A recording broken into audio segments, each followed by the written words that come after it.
¿Por dónde empezar?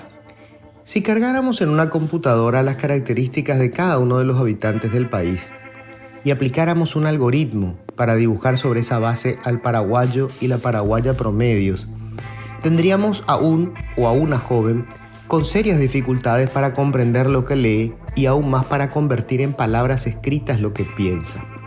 Sería incapaz de realizar cualquier operación matemática, salvo las más elementales, para solucionar problemas específicos, y optaría casi siempre por justificaciones místicas o teorías de conspiración antes que una exposición científica o racional para explicar cualquier fenómeno que se presente.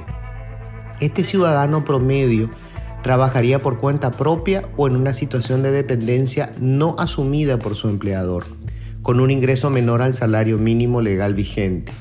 Su única cobertura de salud sería la apoyada solidaria de los amigos y su única esperanza de jubilación, la posibilidad incierta de que algún familiar se haga cargo de cuidarle cuando ya no tenga fuerzas para valerse por sí mismo. Esta es la realidad de la mayoría de quienes habitan estas tierras. Dos palabras determinan la calidad de vida en el Paraguay: educación e informalidad. Todo lo demás gira en torno a estos puntos. El modelo económico, las políticas públicas de educación, la pésima gestión estatal, la corrupción, el prebendarismo político, las mafias. Pero en el centro de todo, analfabetos funcionales y trabajadores en negro. Tenemos la peor educación que un Estado puede perpetrar y un mercado laboral en el que solo 1/3 trabaja en la formalidad y solo 2 de cada 10 laborantes tiene seguro social. Quien no puede comprender lo que lee ni formular con palabras lo que piensa, jamás tendrá más oportunidades que las de un jornalero. Quien no puede desarrollar el pensamiento matemático ni articular razonamientos lógicos, escapará de cualquier actividad que requiera un conocimiento técnico. De cada decena de trabajadores formales, 7 están ocupados por empresas pequeñas y medianas de no más de 5 empleados que viven exclusivamente de la venta en el mercado local. Sus empleadores se financian en su mayor parte con créditos de la usura y cruzan los dedos porque sus ingresos le permitan cada fin de mes cubrir los salarios y las deudas. Sus utilidades, cuando las tienen, apenas los elevan por sobre el nivel de ingresos de sus trabajadores.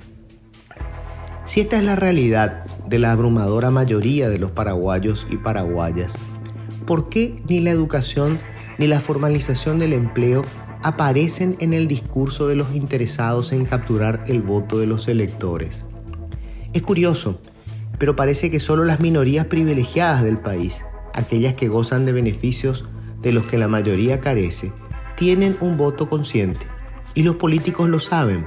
Por eso tenemos a legisladores prometiendo echar mano de 300 o 500 millones de dólares de los fondos de Itaipú para ajustar el salario de jubilados de la administración pública, un sector que pertenece a menos del 1% de los trabajadores que logró el beneficio de la jubilación. Es muy probable que ese tipo de políticos vergonzosamente populistas logren su reelección. Por el contrario, aquellos pocos racionales que plantean, por ejemplo, anular privilegios y sincerar potenciales beneficios para incluir a más trabajadores, esos no logran adhesiones populares. El trabajador promedio, el que sobrevive en la informalidad con menos de un salario mínimo, hoy está anestesiado. Es incapaz de captar el discurso que le conviene. Probablemente la campaña electoral solo suponga para él la oportunidad de comer y beber a cuenta del operador político del barrio, que le cobrará de alguna manera al Estado, y de alzarse con algunas monedas a cambio del voto. Por eso, probablemente, para empezar a cambiar, primero tenemos que comprender lo que necesitamos y repetirlo hasta el hartazgo, hasta que se convierta en obligación para todos. Educación pública de calidad y formalización del trabajo.